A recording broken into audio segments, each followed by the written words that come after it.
Grande giornata di festeggiamenti oggi per Cittadella, che oltre a festeggiare l'arrivo del nuovo decennio, festeggia anche gli 8 secoli dalla fondazione.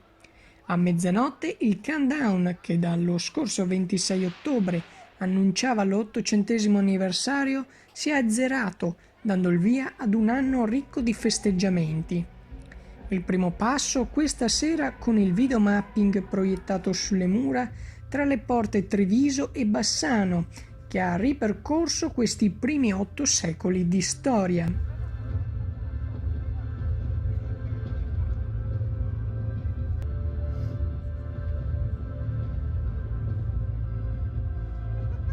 Al termine lo spettacolo piromusicale che ha augurato il buon anno ai circa 5.000 partecipanti che si erano dati appuntamento dinanzi a Villarina per lo show di Capodanno. Sul palco dalle 21 ci hanno pensato Lady Ellen, Andrea De Luca, Max Reba, DJ Smoka ed Ellis Leon ad intrattenere e far ballare il pubblico fino alle 3 di notte. L'evento è stato organizzato dal Comune in collaborazione con Pro Cittadella, Vivi Cittadella, IAT, Camera di Commercio, Ascom e Confesercenti, con le radio Peter Pan e Vibra FM. Sfiscia Channel News, Cittadella.